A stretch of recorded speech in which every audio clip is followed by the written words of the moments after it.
Craftsman Days are here at Lowe's with big savings on the tools you need. Right now, get a free select tool when you buy the Craftsman V20 2-pack battery kit.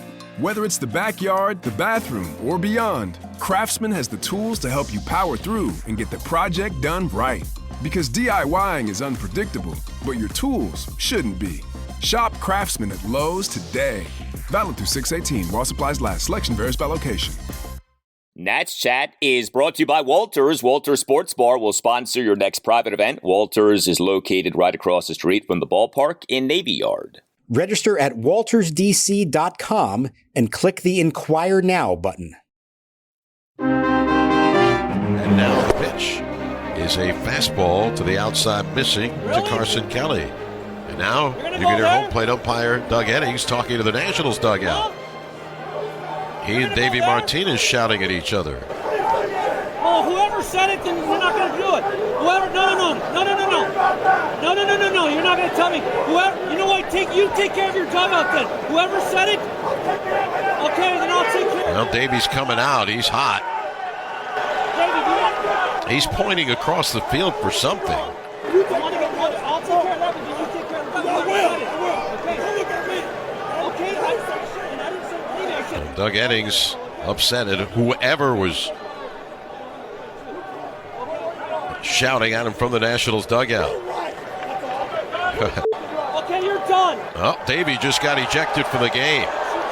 He said, get it right, do your job, and Doug Eddings threw him out of the game. Now Davey's going to get his money's worth, kicking some dirt around in the right-hand hitter's batter's box, laying down on the ground to show him how low the pitch was. And he's talking about pitches that Kelly was catching that he didn't think were strikes. Wow, I've never seen anybody do that. Davey is getting his money's worth, ejected for the first time this year. And he's going toe-to-toe with Doug Eddings. I wasn't the one screaming in the dugout. It was loud. You could hear everything, you know. We're in a crucial situation right there, and the call was bad. But you know what? Look, like I said before, nothing against the umpires, nothing against, but I'm going to protect my players, and that's all there's to it. And welcome to Nats Chat for Friday, June 23rd, 2023, along with MASNsports.com Nationals insider Mark Zuckerman. I'm Al Galdi, host of the Al Galdi podcast. The Nationals on Thursday afternoon had a makeup game against the top team in the National League West, the Arizona Diamondbacks, at Nationals Park. This was a makeup game of a game that was supposed to have happened a few Thursdays prior. June 8th, the game did not happen due to bad air quality caused by wildfires in Canada. The conditions at Nationals Park on Thursday afternoon were cloudy and empty, as in the ballpark was basically empty, and the result was yet another Nats loss and also an ejection for our Nats manager, Davey Martinez. 5-3 was the final. The Nats now have lost 17 of their last 22 games. The Nats now are 28-46. That is the second worst record in the National League. Davey Martinez, off getting ejected by the home plate umpire Doug Eddings, got on the ground stomach first to demonstrate something to Doug Eddings. Mark, you have covered the Nats franchise since it came here in the 04-05 offseason. Was this the first time in your time covering the Nats that you have seen Davey Martinez on the ground or on a floor, stomach first? Or have you had that view of Davey at some other time? I don't think I've seen that one before, but I want to clarify here, Al, because I think if you watch the replay, he actually was holding himself up with the left hand as he had the glove, the catching hand up. I think the point was to show how low the catcher would have had to been to receive that ball that Doug Eddings called a strike. I think he was holding himself up and actually showing off the abs with that one. It wasn't a push-up. Somebody called it a burpee. Is that, you're the fitness guy, is that the correct term for what he was doing? Well, that would have been a plank while he was down on the ground, and then when he got up, he turned it into a burpee. So maybe it was some sort of like core workout that Davey was showing us there to Doug Eddings. It was something. You could hear everything during this game. It was remarkable. This was reminiscent of the 2020 empty stadium games. I think a lot of people listening remember when Steven Strasburg was sitting in the stands and said some things in an empty ballpark. And you almost had that, or at least it felt like you had that on Thursday afternoon. It is not often that Davey Martinez gets ejected. This is just the 11th time that Davey has been ejected in a regular season game. The first time that he has been ejected this season. So, I guess to break up the monotony of the season, why don't we just go ahead and deal with the ejection, and then we can get to everything else that happened with this game. So, top of the fifth, 1 out, nobody on base, Nats down 2-1. The Nats starting pitcher, Jake Irvin, who had a very good game, we'll get to him, threw a pitch that was low and was called a ball by the home plate umpire, Doug Eddings. Now, I don't know what you saw. The pitch did appear to be a ball, but this, of course, was not just about this pitch. This was about multiple other calls that the Nats had not liked from Doug Eddings. And like I said, very few people in the ballpark. The official attendance, 13,251. So umpires very easily could hear players. Someone in the Nats dugout said something about the call of the pitch from Jake Irvin as a ball. Doug Eddings ended up talking back to the Nats dugout.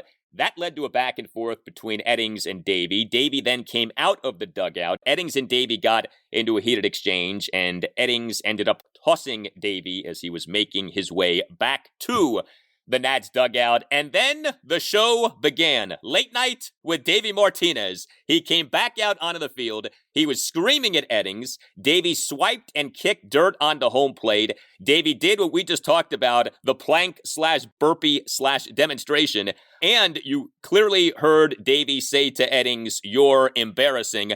Among other things, a few words that I'm not sure my virgin ears had heard before. This was quite the performance by Davey Martinez. Yeah, and I think it's safe to say this had been building up to that point, not just within this game, but maybe over the course of that entire homestand, which didn't really go so well for the boys. As we know, there was probably a lot of frustration, probably a lot of just exhaustion as well. This has been a tiring stretch for the Nationals. Go back to in Houston, they have a nighttime getaway. It ends up being their first extra inning game of the year. They get in something like 4 a.m., come right back to play another game. They haven't had a day off since. They looked like a tired team all week. I'm not making excuses for the performance because there's plenty of things that have nothing to do with how tired they are. But I do think they are tired, and I think all of that built up to, in this game, what you saw. Now, you had C.J. Abrams called out on a strike 3 the previous inning on a pitch well below the zone. Let's be clear about that. And then the following inning, you have Jake Irvin not getting essentially the exact same call. Now, that one wasn't a strike, but I'm sure whoever was arguing from the Nats dugout is just trying to say, hey, you called the last one a strike, why aren't you calling this one? Now, here's what I think really set Davey off, and you could kind of hear it. Great job by the Masson crew to, first of all, Bob and Kevin just to back off and let the field mics take over, because you could hear this entire exchange. And what you heard Doug Eddings say to Davey was, you take care of your guys, you take care of your dugout, I'll focus on what's going on here. I know for a fact that that kind of message in particular really, really doesn't sit well with Davey. If you go all the way back to the World Series and the Trey Turner play, remember how it was the following inning or in between innings when Davey finally went off and lost his mind and was ejected? Part of that was because the umps were telling him, control your guys.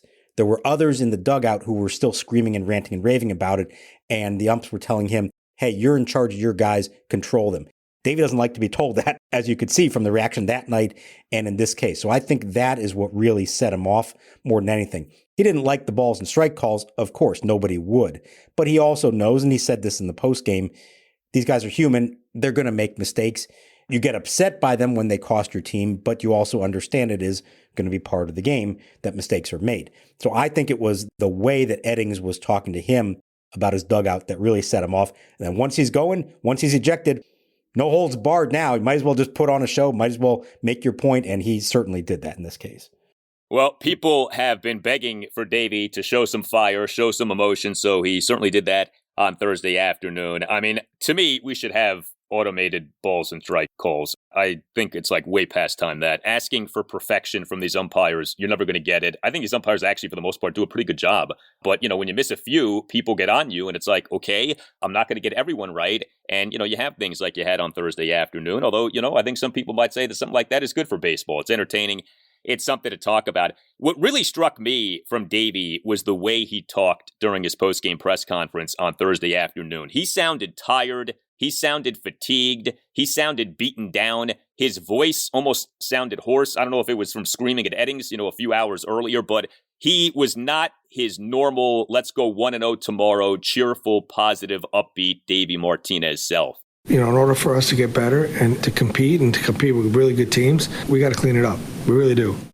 I think that is obviously a function of the way that his team is playing. And I think that feeling, that vibe that Davey had after this game and may well have had prior to the game is something that is bleeding into his players because they played like that on Thursday afternoon. This was not an inspired performance by the Nats. We have not seen many inspired performances by the Nats lately. There was a lot more sloppiness on the field. The offense, save for 3 guys, did nothing in this game. And the Nats are in a real rut. I mean, we keep mentioning the record and the recent, losses, and you kind of become numb to it. But, it's important to understand this. 5-17 over the last 22 games. You, at this point, can basically break down the Nats season into 3 parts. Began the season 4-11, then went 19-18, and now since the 19-18, 5-17. That is a brutal 22-game run. Yeah, it is. Now, I think if you remember at the time, we kind of predicted that things might start to go downhill a little bit. We knew the schedule was getting tougher. We knew they were starting to play a little bit less crisp baseball that really defined most of that 19-18 stretch where we said, hey, even when they lose, they're playing a good brand of baseball. You kind of saw at the end there was that series in Kansas City that they won 2 of 3 and they really didn't play that well. And they almost won in spite of themselves. And then they go from there to LA and they've faced the Dodgers, the Phillies, the Diamondbacks, the Astros, the Braves. They've faced some very good teams during this stretch. So some of that, I think, is a function of who they're facing. But it would be one thing if they were playing good, clean baseball and they were just getting beaten by better teams. That has not been the case. There are a number of these games during that stretch you just referenced that I would say they actually should have won the game for a variety of reasons. There are some that the bullpen blew it. There are some that you said, boy, if they just got one more hit, they would have won. But there have been several games, and this might have been the number one among them, that if they just made the plays they're supposed to make in the field, they win this game. They get 5 runs in the game. One of them was earned, and I would argue that shouldn't have even been earned because it was a result of a pop-up that Luis Garcia completely misplayed. It goes down as a hit, quotation marks, but that's a play that should have been made. The pitching staff did not deserve to give up any runs in this game. That was really sloppy stuff from them, and it came back to bite them. And you saw a Diamondbacks team. Look, I don't think either team wanted to be there on this day. They didn't want to have to fly back in from Milwaukee on their way to San Francisco. The Nats wanted their off day in San Diego. Nobody got it. Nobody was happy to be there. But the Nats played like it, and the Diamondbacks instead took advantage of it. And you saw the way they ran the bases because of it and the way they went and ended up winning that game. There is a reason that the Diamondbacks are in first place in the National League West. I mean, if you're not paying attention to the NL West standings, it is not the mighty Dodgers who are in first in that division. It is the Diamondbacks. Right before the end of the Nats season in late September, Bruce Springsteen is coming to Nationals Park. If you're trying to find tickets to the concert, check out the Game Time app. Buying tickets to your favorite events shouldn't be stressful. Game Time is the fast and easy way to buy tickets for all the sports, music, comedy, and theater near you. It's the fastest growing ticketing app in the country for a reason. Get images of your seat before you buy so you know exactly what to expect when you arrive. Snag the tickets without the stress with Game Time. Download the Game Time app, create an account, and use code NATSCHAT for $20 off your first purchase. Terms apply. Again, create an account and redeem code NATSCHAT for $20 off. Download Game Time today. Last minute tickets, lowest price, guaranteed.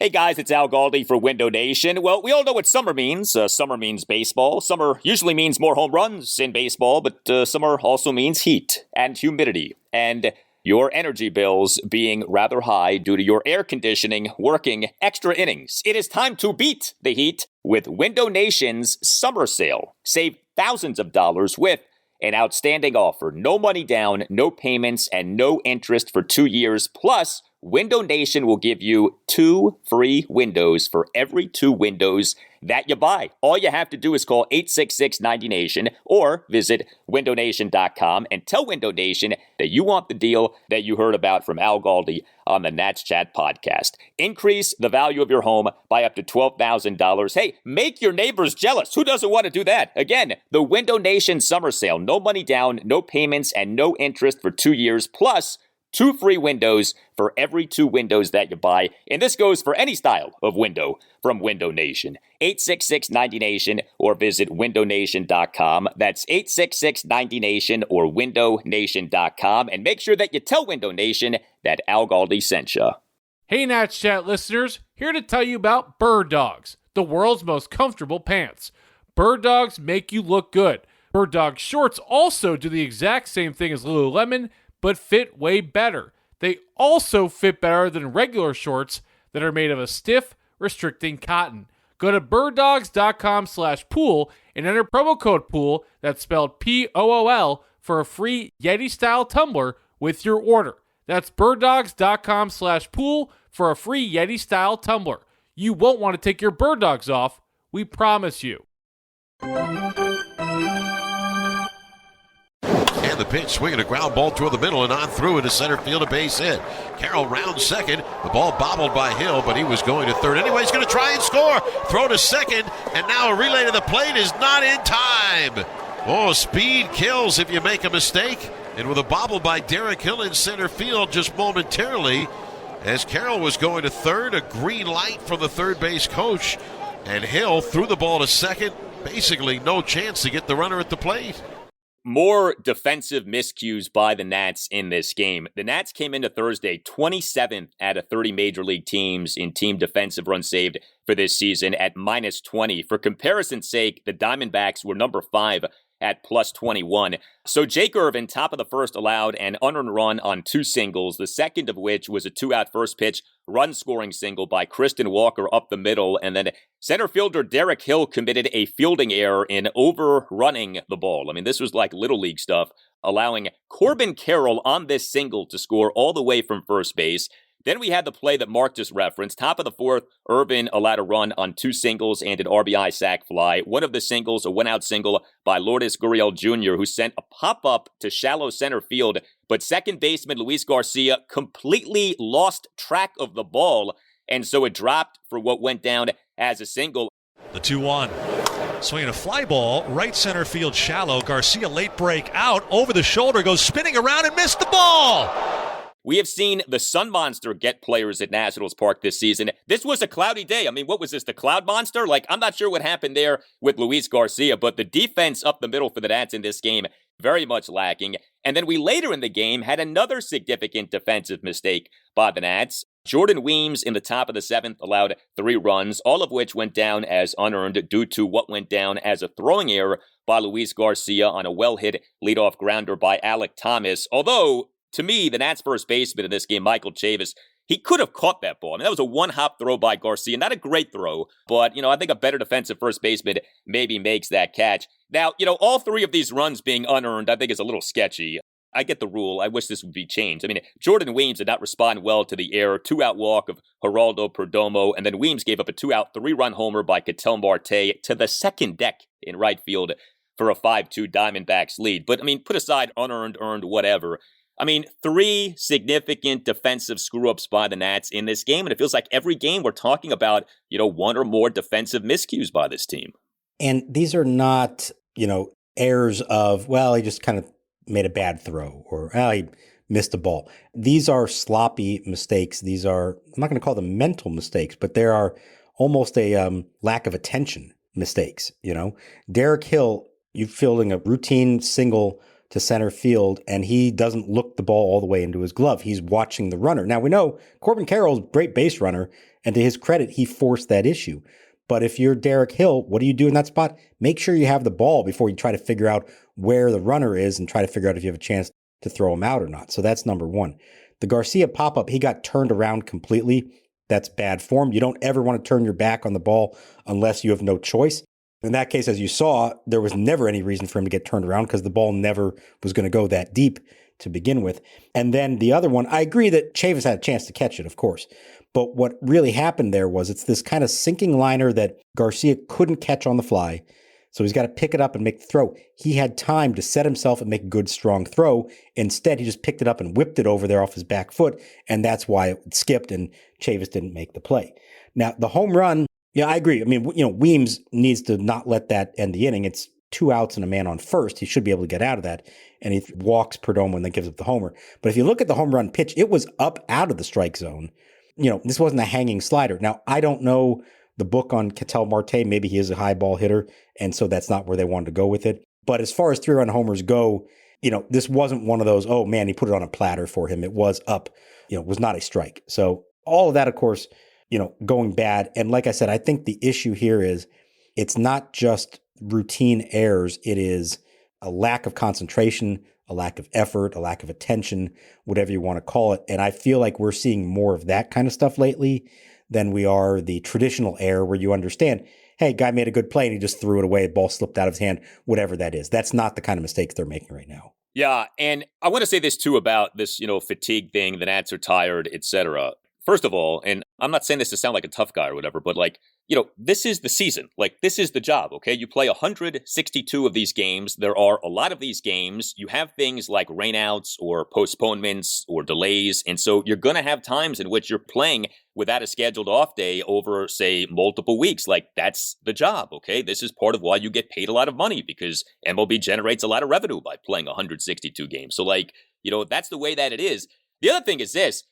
Davey did play a number of backups in this game. He gave a lot of guys days off on Thursday afternoon. We had Stone Garrett as a starting left fielder. Keibert Ruiz was the starting DH. Michael Chavis was the starting first baseman. Riley Adams was the starting catcher. Derek Hill, who just got here, was the starting center fielder. So I don't know if I'm really accepting this thing of these guys are tired. Some of them may have been. But a lot of these guys don't play that often. And in the case of Hill, the guy just got here 5 minutes ago. So should they really have been that tired? No, right. And you know who else had every reason to be tired even more so? How about the Diamondbacks, who flew in from Milwaukee the night before? The Nationals got to sleep in their own beds on Wednesday night after a day game and show up for this one. The Diamondbacks got in late from Milwaukee, spent one night in their hotel, checked out immediately, played a 1:00 game, and are now on their way to San Francisco, and they didn't seem to be affected by it. So yeah, you're right. Davey, coming into the week, knowing what the schedule was going to be, he made a point to try to give everybody of consequence a day off at some point along the way. So he was cognizant of that. Yeah, it's not an excuse for any of it, and you want to see more engaged play. I get it. You're losing. I get it. You're tired. It's been a very rough stretch. But you find out a lot about teams and about players when they're in circumstances like this. And I think what this is telling us is that some of these guys are not handling the situation well. And if I'm Mike Rizzo and I'm trying to evaluate how this is going to go moving forward, I think you learn some things in games like this. Well, the Nats are 74 games into the 162. There is a lot of baseball left to be played. I mean, these are not the dog days of August, okay? These are the dog days of late June?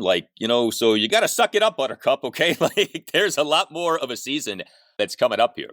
Well, a positive for the Nats in this 5-3 loss to the Diamondbacks on Thursday afternoon was their starting pitcher. It's a funny thing. The Nats in this work week here have played 4 games. The first 2 games were started by Josiah Gray and Mackenzie Gore. The last 2 games have been started by Trevor Williams and Jake Irvin, and the 2 best starting pitching performances have come from Williams and Irvin. Jake Irvin on Thursday afternoon was good for a second consecutive start since having his turn in the rotation skipped. Coincidence? Maybe. Then again, maybe not. But Irvin on Thursday afternoon, 2 runs, 1 earned in 6 innings with 6 strikeouts versus 1 walk. Gave up just 5 hits, all of which were singles. He did issue a hit by pitch, but he threw a lot of strikes. 87 pitches, 61 strikes, versus just 26 balls. His previous start, 5-2 loss to the Miami Marlins at Nationals Park this past Saturday. He ended up being good in that game. Bit of a slow start, but he, in that game, 1 run in 5 innings in pitching in a game for the first time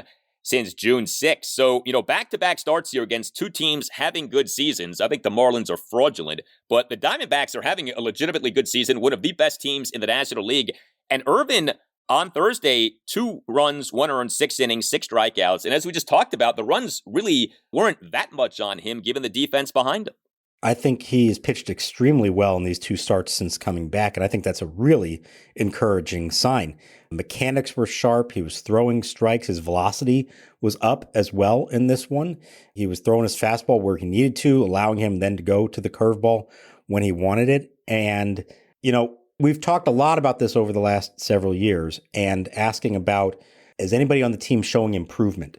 Is the coaching staff helping anyone? I don't know exactly what they worked on, but I do know that Jim Hickey and Jake Irvin worked on stuff in the bullpen during those 10 days that he had off, something with his mechanics that they wanted to clean up. It looks so far, according to the results, that they have done something there. So I want to give credit to them for doing that. Now, he's got to do this more than just 2 starts. Let's see if he can keep it going. But for a guy who, prior to that break, we were saying, boy, he might be 1 start away from being sent back down to AAA. I think he has reversed course there and made you say, okay, we want to see more of this now because he does look like he has something good going on. So a lot of credit to him against a good lineup, and he went out and threw strikes and pitched well. We, for now, can pause that conversation of, is Jake Irvin pitching for a spot in the rotation? Like, no, I think for now that gets put off to the side. So good for him. Nice job by him. The Nats bullpen on Thursday afternoon, 2 relievers combined to allow 3 runs, all unearned over 3 innings. Jordan Weems allowed those 3 unearned runs in the top of the 7th, and then Corey Abbott tossed 2 scoreless innings. Kind of a strange game for the Nats offense on Thursday afternoon because the offense basically was about 3 guys, all of whom had very good days, and then essentially nobody else did anything else. The Nats, for the game, totaled 3 runs, 9 hits, and just 1 walk. 8 of the 9 hits came from 3 players, Lane Thomas, Keibert Ruiz, and Riley Adams.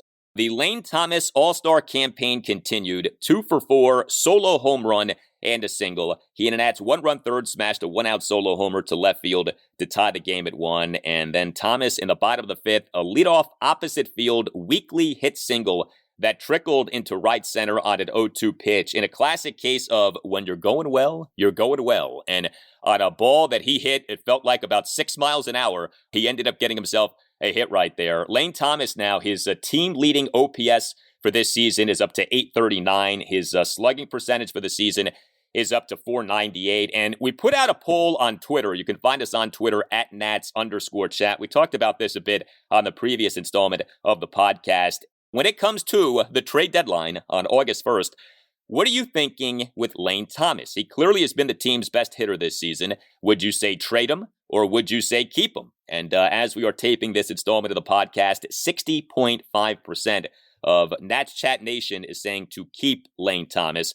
To me, you know me. I love talking about potential trade chips. I don't view Lane Thomas in that way. To me, he has played well enough. He is under team control for long enough to where I think he's more building block, at least potential building block, than he is trade chip. You could always trade him, a year or 2 from now.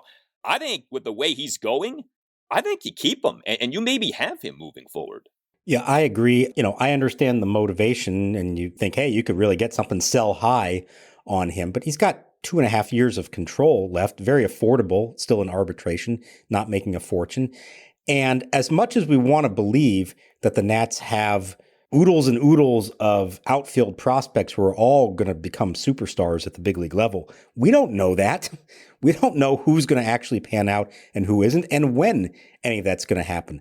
Of the group right now, James Wood looks like the safest bet, but he's still at AA, so we don't really know for sure. Robert Hassel is still figuring things out himself. Elijah Green is swinging at everything that he sees, and that's an issue that he's going to have to work on. Lane Thomas may be better than any of them, at least in the next couple of years. Lane is establishing himself as a good major league player right now, potentially an all-star, as we've talked about. So I get that it's a rebuild, and I get that you want to focus on the youngest guys and say that anybody who's here, if you have a chance to get something in return for them, you have to do it. No, I would stick with that one. Let it play out. If 2 years from now, as he's in his contract year, you've got all those other kids up here, they're making a difference, and he looks like he's expendable, you can still get something for him. You're not getting a Juan Soto package of prospects for Lane Thomas with the same amount of control left, obviously. So, yeah, he's their best player right now. And you need guys like that on a team, not really knowing who or when any of those prospects are actually going to arrive and hit it big. This is only his age 27 season. It's not like, he's 29 or 30 and under team control until the 2025-2026 offseason. So, yeah, I would not be looking to trade him.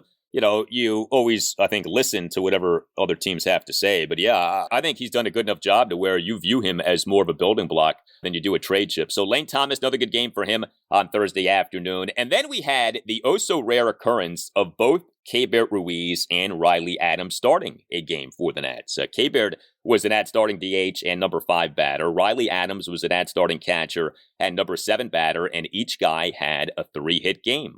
Keibert Ruiz, 3 for 4 with a ground rule double and 2 singles. He and the Nats' 2-run ninth had a leadoff ground rule double off the left center field warning track on an 0-2 pitch. And Riley Adams, another game in which he produces offensively, 3 for 4 with a 2-run homer and 2 first pitch singles. He and that Nats 2-run ninth had a 1-out first pitch, opposite field 2-run homer to right center to cut the Nats deficit to 5-3 and perhaps make the game at least a little interesting. The homer went a projected 404 feet per Statcast. Bottom of the second, Adams had a 2-out first pitch single to left. Bottom of the fourth, a 1-out first pitch single to left center. How good has Riley Adams been in infrequent playing time this season? Just 63 plate appearances. That's it. And yet the OPS is 960. What a job he's doing this season. He's hitting extra base hits is what he's doing. Doubles, triples. Yes, triples plural because he has 2 of them, matching the team record for a catcher in a single season. Do you remember who had the only other catcher to have 2 triples in a national season, Al? Paul LaDuca. Not quite. No. He may not have had 3 total bases that year. Jesus Flores in 2009 had 2 triples, and Riley's already at 2, and he's had 2 of them here just in the span of a couple of weeks.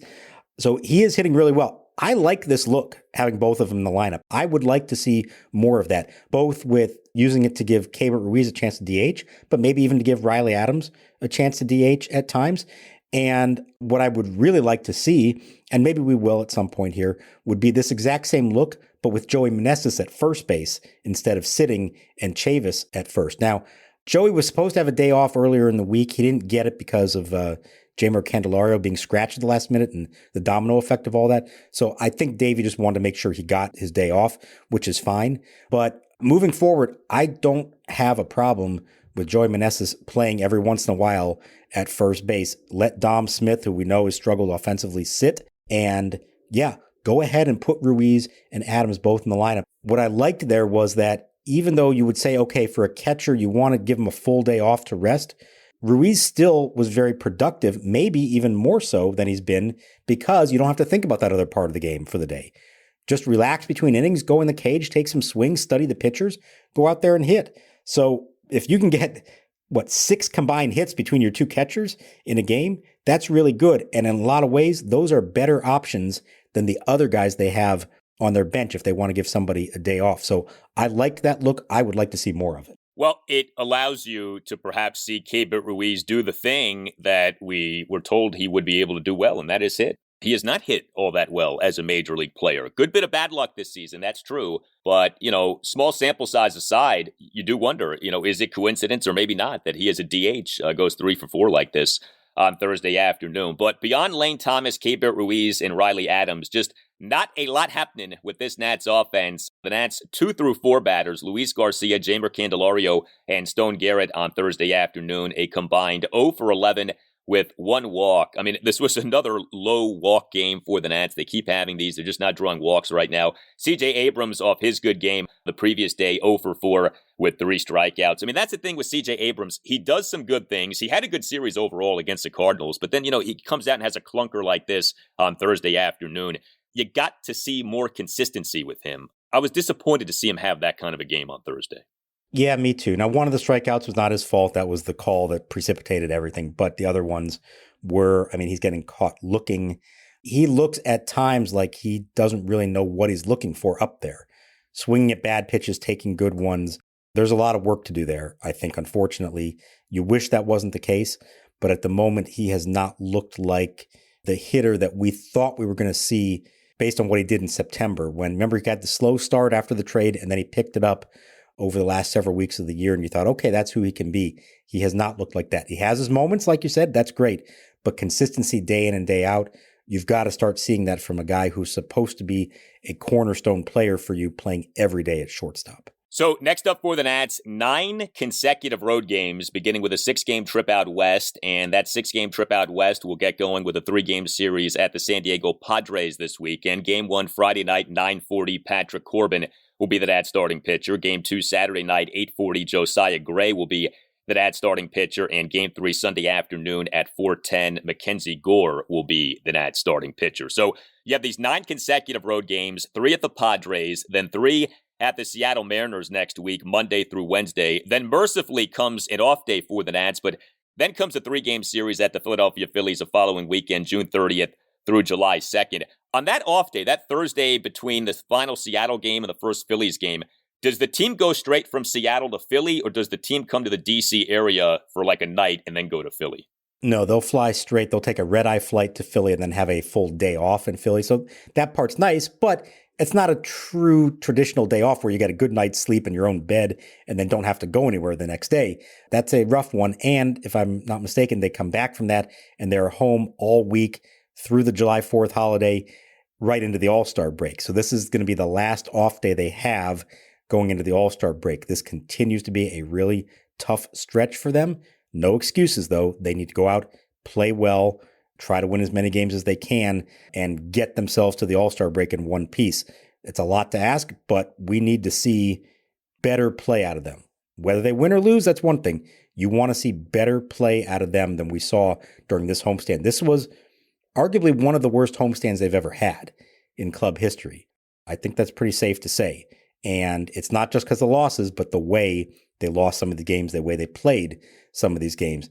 You got to go now figure it out west against the Padres and Mariners, and then in Philly. That's a tough task, but let's see how they respond to all that. Yeah, 1-6 homestand, 3-game sweep to the Marlins, lose 2 of 3 to the Cardinals, and then lose this makeup game to the Diamondbacks. Hit us up on Twitter at Nats_chat. You can email the podcast to natschatpodcast@gmail.com. We have a new website. We invite you to check that out, natschatpodcast.com, at which you can order yourself a Nats Chat Podcast t-shirt. All Nationals radio highlights on Nats Chat are courtesy of 106.7 The Fan. A thank you to Tim Newmark for the music of the Nats Chat Podcast. Visit timnewmark.com.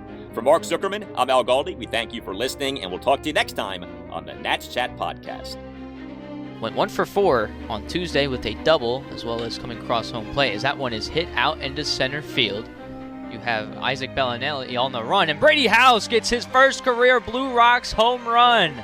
A solo shot, first on the year, and that was just right over the heart of the plate.